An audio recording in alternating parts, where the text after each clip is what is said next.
Hey guys, today I'll be starting topic 11, which is about graphing radical functions. So this will be hopefully a quick overview of what radical functions are and how we can graph them, okay? Because then we're moving on to radical equations and solving them, okay? But before we can start solving radical equations, we have to get into um, what a radical function is and some properties, and we'll talk about some transformations of radical functions, okay? So the structure of today's video is a little bit different because I used some notes directly from your textbook. If you're curious, this starts on page 414 in your textbook, okay? 414. But follow along with the video, and if you're still a little bit confused, check out the textbook pages because I kind of went through most of the notes that are in the textbook. Okay, so let's get started. So first we have to talk about what a square root function is. Now, it's been a while, but we've actually gone over this. So it says a square root function is the inverse of a quadratic function that has a restricted domain. Okay, so make sure you write that down. Now, what does this mean? Okay, so let's start with a quadratic function because we've done a lot of stuff on quadratics this year. So hopefully you haven't forgotten what a quadratic function is. But if you have, remember a quadratic function is y equals x squared. That's our parent function. Okay, now if we were to graph this, okay, it would look like a parabola. Okay, this is all stuff you should be familiar with, right? So y equals x squared, that's the parent function. Okay, if you want to add that in, you can. This is the parent function. All right, y equals x squared, right? And we've done quadratics, all types of quadratics with x squared, but we know that this is our parent function. Okay. Now, I graphed this, and I recommend you do the same in your notes. I want to see a graph of your quadratic function. So the way I graph this is I just picked 3 points, okay? 0, 0 are vertex, right? Because if you plug in 0 squared, you get 0 for y. So 0, 0, the origin is a point. Negative 2, 4 is also a point because if you plug in negative 2 for x, negative 2 squared is 4, so y is 4. But also if you plug in positive 2 for x, 2 squared is also 4, so that's another point. Now, did you have to use these 3 points? No. Obviously, you should include the vertex always, but these are the 3 points I like to use when doing a sketch of y equals x squared. Okay, now, notice that this is a function because it passes the vertical line test. Remember that? So, let's write that down. So, notice, oops, sorry. 1 second. Okay, so notice that we need more space. This is a function because it passes the VLT, vertical line test, okay? We've definitely talked about that. Remember, if you forgot what that is, it's just basically if you take a vertical like pencil or line and kind of drag it along from left to right, it should only hit your graph one time, right? So if it hits your graph more than once at any point, then it fails the vertical line test and therefore it's not a function. But this is clearly a function because it passes the VLT. Okay? Now remember, today's lesson is not about quadratics. Today's lesson is about radical functions or square root or any kind of radical actually, because square root is a specific type of radical, right? A square root just has an index of 2, but we're talking about general radicals. Okay, so this lesson applies to any index for your radical. We tend to focus on square roots because it's just the most common one. Okay, so let's figure out what the inverse of this function is. Okay, so we have some points, and if you guys remember, hopefully, when you find an inverse of a function, you're basically switching x and y, right? So let's talk about the inverse. So to find our inverse,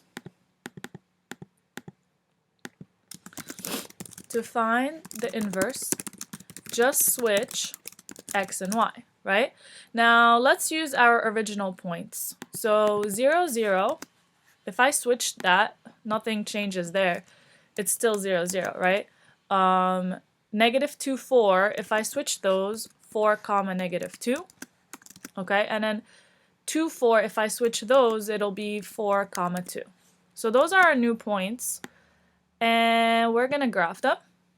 Again, guys, I know some of my notes are already there, like the graphs and stuff, so I might be moving a little bit fast for you in this lesson, but feel free to pause and rewind and do whatever you need to do to jot all this stuff down.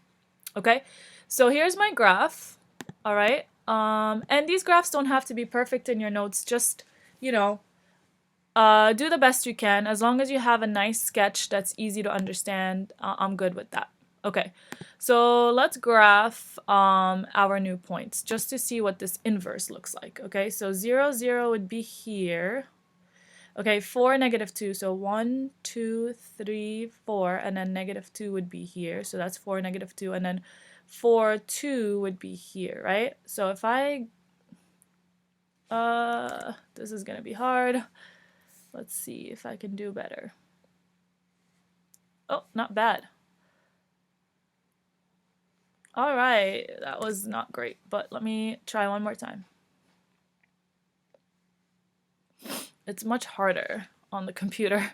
Okay, so there is my direct inverse from the points. Okay, now there's a problem, okay, because I'm trying to find an inverse function, right?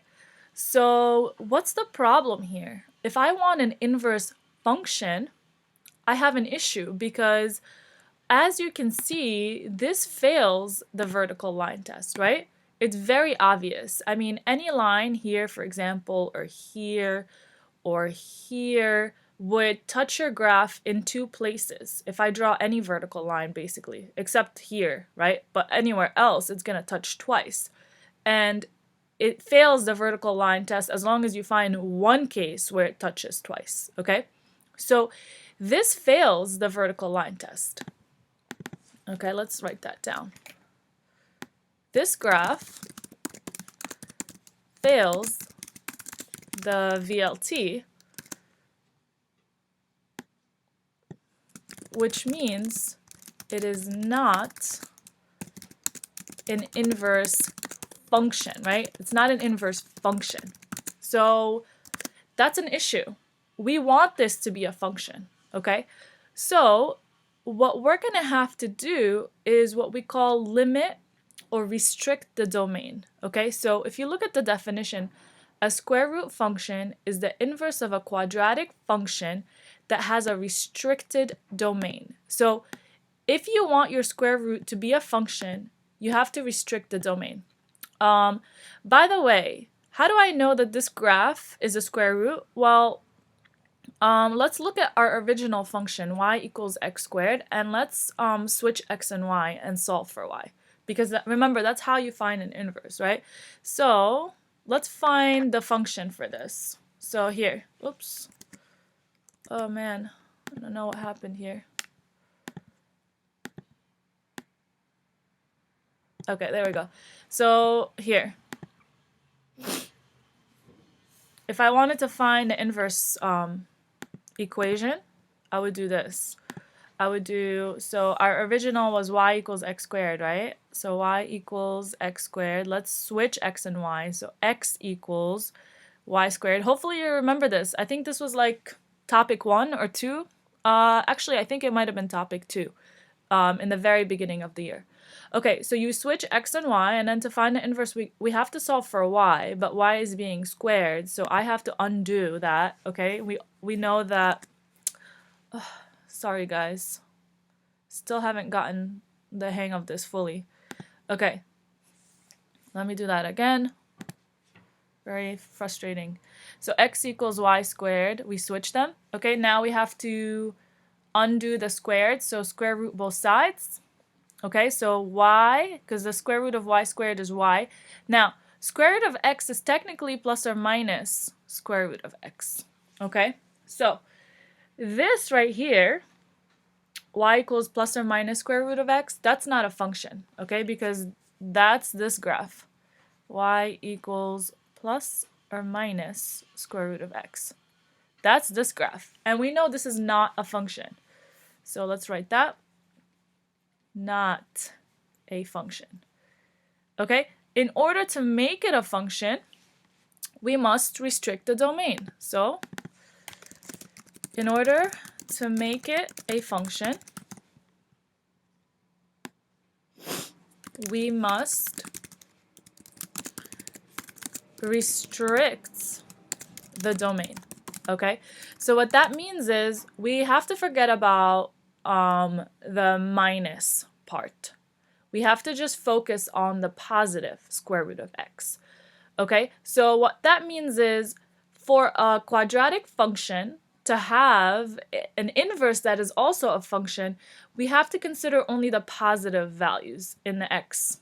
So that means we're ignoring the left side here. So what that means is I'm gonna ignore this piece, right? And so I'm only gonna have this piece for my quadratic. So that's the domain here would just be x is greater than or equal to 0, meaning all the x's that are positive. So, x is greater than or equal to 0. So again, I'm not considering negative x's. I'm only considering these positive x's. So I only have this piece of the graph. Does that make sense?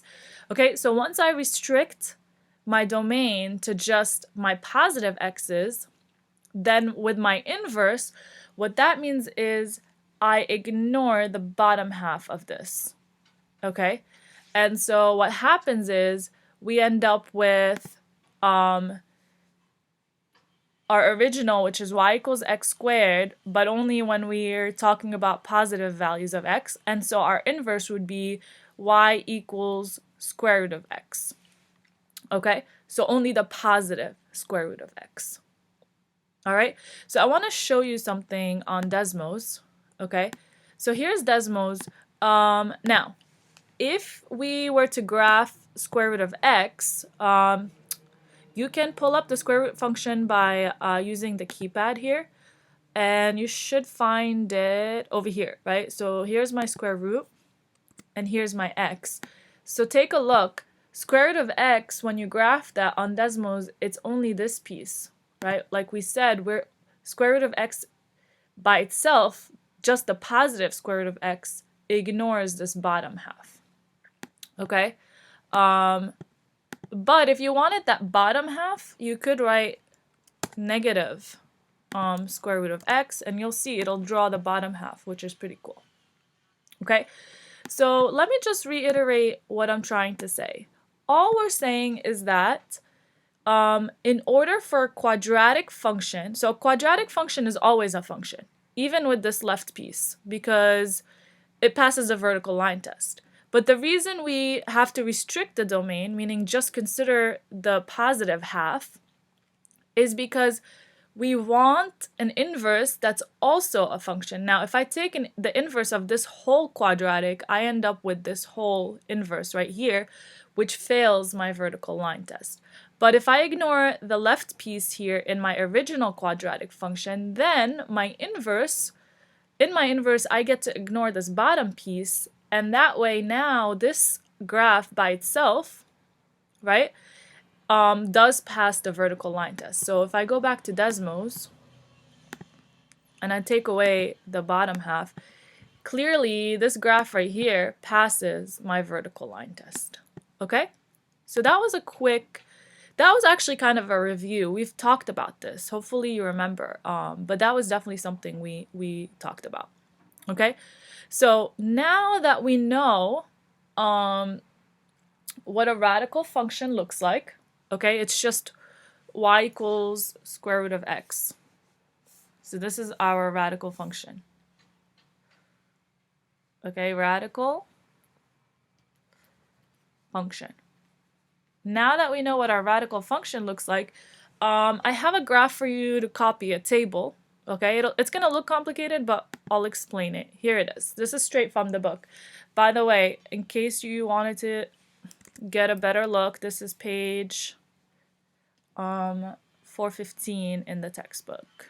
Okay, so now they just have separate columns for square root and any radical, meaning, remember, square root has an index of 2. A radical is just any index. So it's basically the same. I'm just going to focus on square root because it's basically the same rules, okay? So we know our parent function for a radical is y equals square root of x, right? Now, if you put a negative in front of that, what that's going to do is it's going to flip your graph, okay? So it's going to flip your graph over the x-axis. So I'll show you that. We kind of saw it already. So here's square root of x. It's on top. If I put a negative in front of it, look at the red graph. It flips it. Okay, it flips it over the x-axis. Okay, so that's all that does. So this is basically talking about transformations. Okay, now if you put any value in front of your square root, right, an a value, it's either going to shrink it in the vertical direction or stretch it in the vertical direction. So if whatever's in front of your square root a is greater than 1, it's going to stretch it in the vertical direction. If whatever's in front of your square root is between 0 and 1, meaning a fraction, right, it's going to shrink it in the vertical direction. I'm going to show you some examples. Okay, so going back to Desmos, here's our parent graph, right, in purple, for in my case, okay? If I put anything, let's see, anything greater than 1, it's going to stretch it. So let's say 2 square root of x. Take a look at the blue graph. You see it stretched it in the vertical, in the y direction. So it's stretched from the purple, right? But if I put a fraction, so like 1/2, for example, now look at the blue function. It shrunk it. It shrunk, right, from my original parent graph right here. Okay, so your a determines 2 things. It determines if you are going to be reflected, right, positive or negative. So if it's negative, it's going to be a reflection, right? Because if I put negative 1/2 square root of x, the green piece is just a reflection of the blue piece. So it's a reflection of the graph that shrank. Okay? Again, this is not new at all because we've talked about a, h, and k before with other functions. So I'm just showing you that they still apply here with radical functions. Okay? So that's what a does. And then they talk about h and k, and hopefully you remember this. H determines if you're moving left or right, right? And then K determines if you're moving up or down. And if you remember, H is a little bit weird because it's the reverse. So a negative H means you're moving right. A positive H means you're moving left. Okay, so if I wanted to add some notes here, just so you have a better idea. So this is transformations.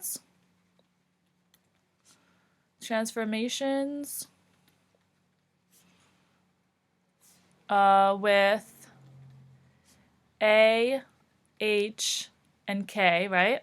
Now, I want to add some notes. Let's see. So A determines actually, let's just skip A. Let's talk about H and K. Okay, so remember, a negative K, negative H moves graph to the right. Positive H moves graph to the left. Okay, and K is a little bit easier to remember because there's nothing weird going on with K. So a positive K moves graph up, and then a negative k moves graph down. Okay, so A, H, and K, again, nothing new here, but I'm showing you that they apply to radical functions as well. Remember, we talked about these transformations with parabolas, but now we're talking about with a radical graph. Okay? All right, moving on to some examples. We don't have a lot of examples today. This is just a quick overview. Okay? But I think this video will be pretty long, actually. All right, let's see. Problem number 1, okay? So I want you guys to copy this problem. It says, what are the graphs of y equals square root of x minus 2 and y equals square root of x plus 1? So I think the question is a little bit vague, but they're basically asking how are these graphs transformed from the original parent function, y equals square root of x. So just keep in mind that we're comparing them to y equals square root of x, which is the parent function.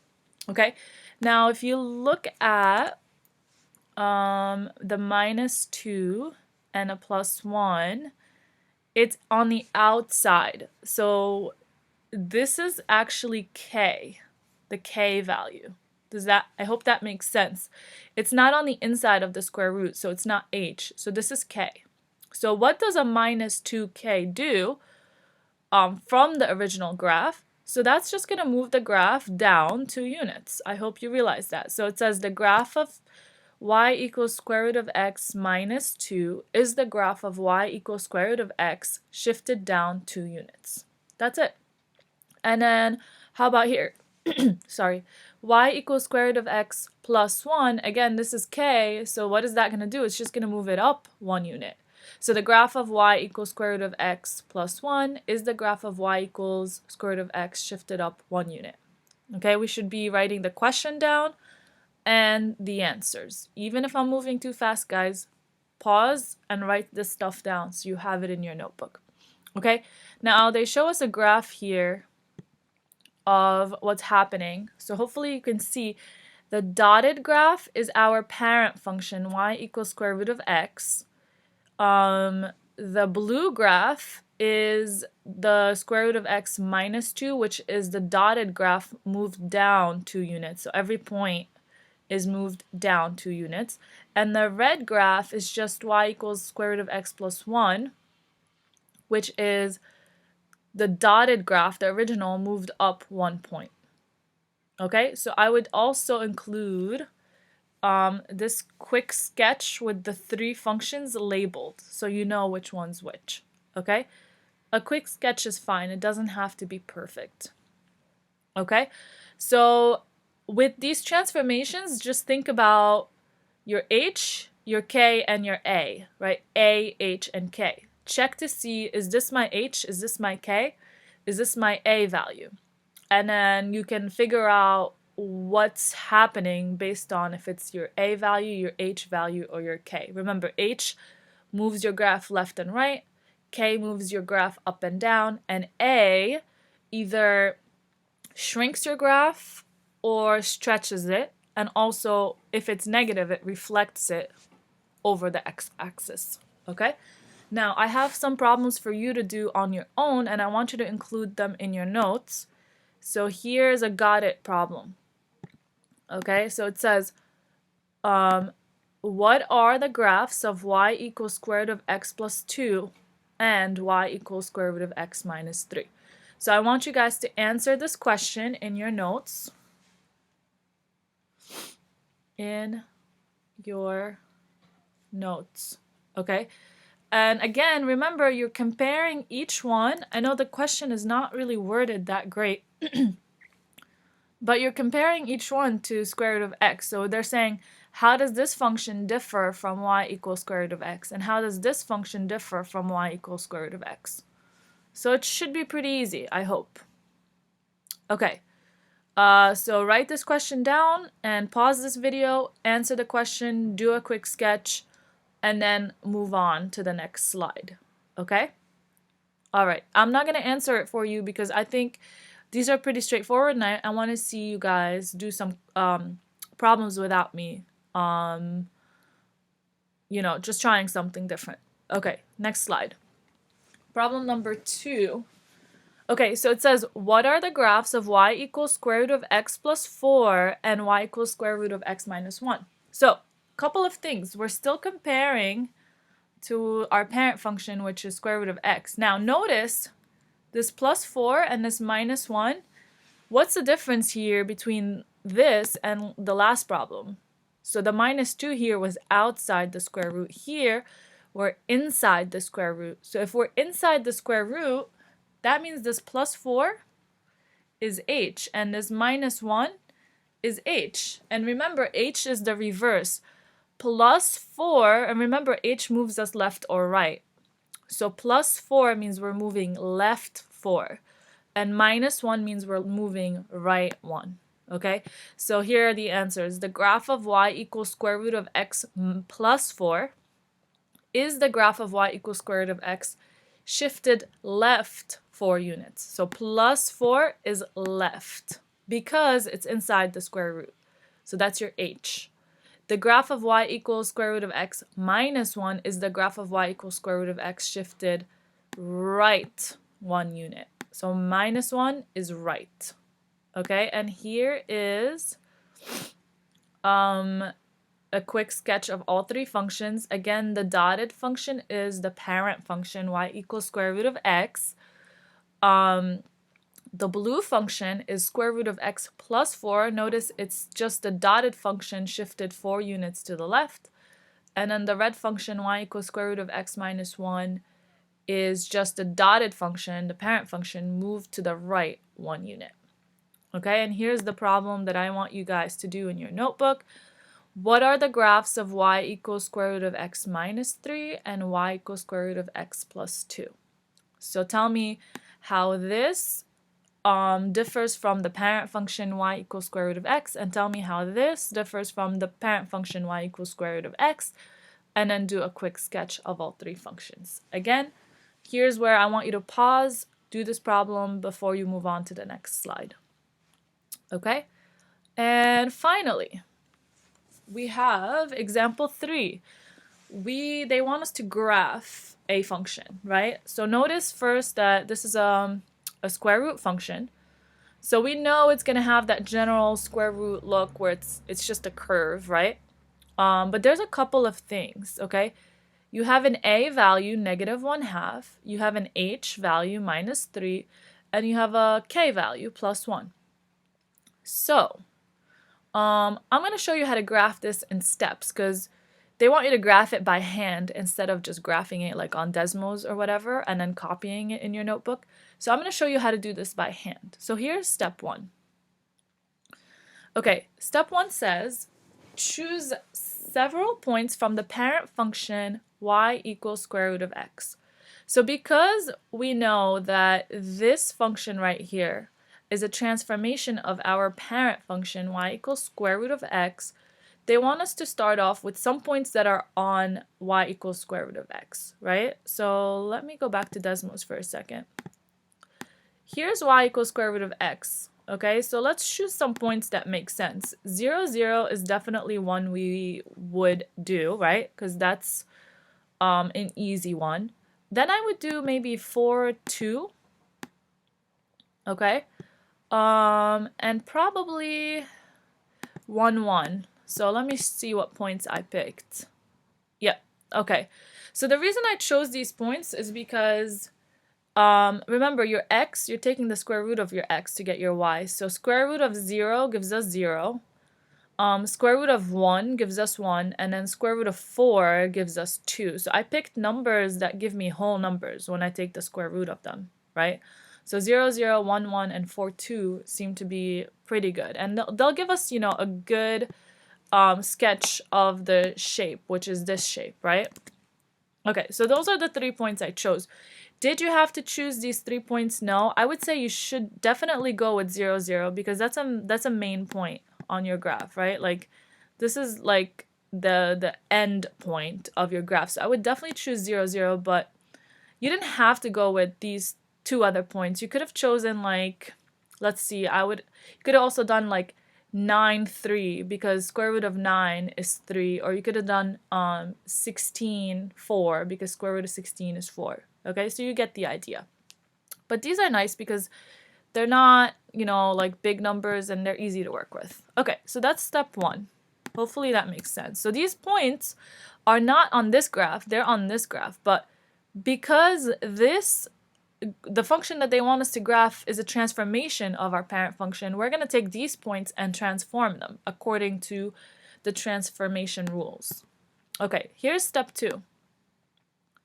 So step 2 is we're going to consider the a value first. So always consider your a first. So it's a negative 1/2. So because it's a negative 1/2, here's what we need to do. Multiply the y coordinates by negative 1/2. So because the a stretches or shrinks your graph vertically in the vertical direction, that affects the y coordinates. So that's why we have to multiply all our y coordinates by negative 1/2, because that's our a. So you're multiplying by whatever is in front of your radical. In this case, it's negative 1/2. This shrinks the parent graph vertically by the factor 1/2 and also results in a reflection in the x-axis, right? So because it's a fraction, it's going to shrink the graph vertically instead of stretching it. And because it's a negative, it's also going to flip it over the x-axis. Okay, so we're going to take these 3 points and do what step 2 says, which is to multiply each y value by negative 1/2. So the first point doesn't get affected because the y value is 0. 0 times negative 1/2 is still 0. So 0, 0. Okay. The second point, x stays the same. We're not touching x in this case because, again, a affects your y coordinate. We're multiplying the 1 by negative 1/2. So this is going to be 1 comma negative 1/2. Okay, good. And then the last coordinate, again, 4 doesn't get affected, and then we're going to take the 2 and multiply it by negative 1/2. So 2 times negative 1/2, that's going to give me a negative 1. So 4 negative 1. All right. So, oops. Oh my God. What did I do? Hold on. Okay. So step 2 is here. Here are 3 points. Okay. So that takes care of the a. Now we have to take care of our h and k. So let's think about what h and k are doing. So minus 3 on the inside, that's our h, which means we're moving 3 units to the right. And plus 1 is our k, which means we're moving 1 unit up. So 3 units to the right and 1 unit up.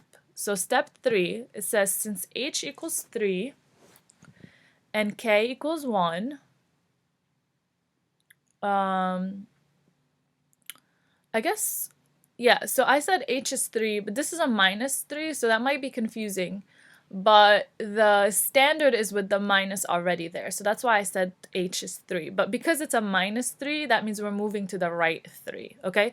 So the final points, it says, must be shifted 3 units to the right, and k is 1, so 1 unit up. All right, well, if we need to move 3 units right, that's our x values. And if we need to move 1 unit up, that's our y values. So we have to add 3 to the x values and add 1 to the y values. So here's x and y, right, for every coordinate. So for all our x's, we're adding 3. So 0 here becomes 3. And then for all our y's, we're adding 1. So this is going to be 3 comma 1, right? Yep. And then for the second point, we're adding 3 to the first coordinates value. So 1 plus 3 is 4, and then we're adding 1 to our y values. So negative 1/2 plus 1 is 1/2, right? So 4 comma 1/2. And then finally, our third point, we're adding 3 to 4, so that would be 7. And then negative 1 plus 1 would be 0, so 7 comma 0. So these are our transformed points. So these are transformed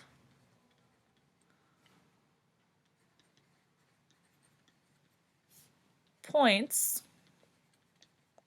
based on a, h, and k. So we took our a, h, and k and transformed our original points that were that we got from our parent function. Now we fully transformed those points, so now all we have to do is graph those points, and that'll give us our transformed graph.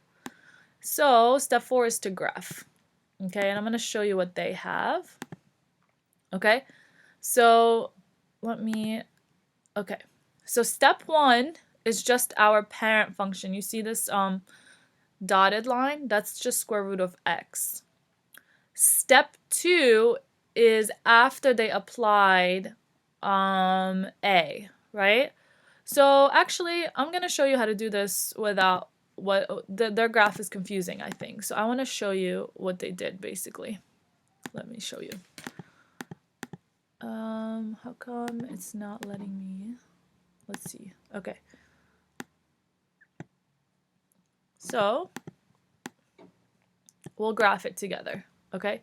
So let's graph our original graph. I'll do it in black, okay? So remember, our original graph had 3 points, 0, 0, oops, 1, 1, and then we said 4, 2, right? So 1, 2, 3, 4, 1, 2. So this is our parent function, y equals square root of x, right? Now, I'm going to graph our transformed function using the 3 final points we got. 3, 1, 4, 1/2, and 7, 0. So I'll write those down. 3, 1, forgot already. 4.5. Okay, so 4, 0.5. And then 7 something? 7, 0.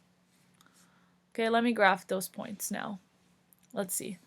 So 3, 1, so 1, 2, 3, 1, right? Okay. 4, 0.5, so that would be 1, 2, 3, 4, 0.5, so about like right here. And then 7, 0, so 1, 2, 3, 4, 5, 6, 7.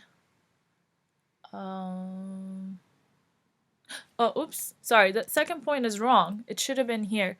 1, 2, 3, 4.5 like would be here, right? Okay, and then 7, 0 would be 1, 2, 3, 4, 5, 6, 7 would be here.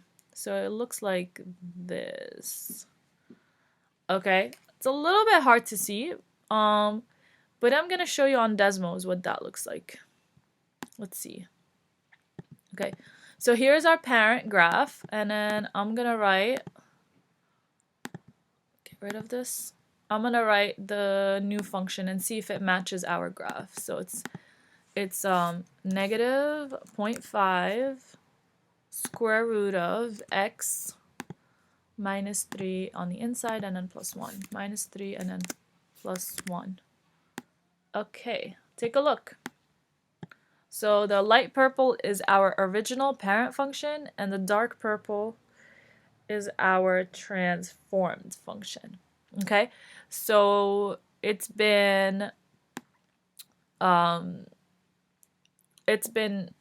shrank a little bit. It's harder to see that it shrank, but it did, and then it flipped, and then it moved 3 units right and 1 unit up.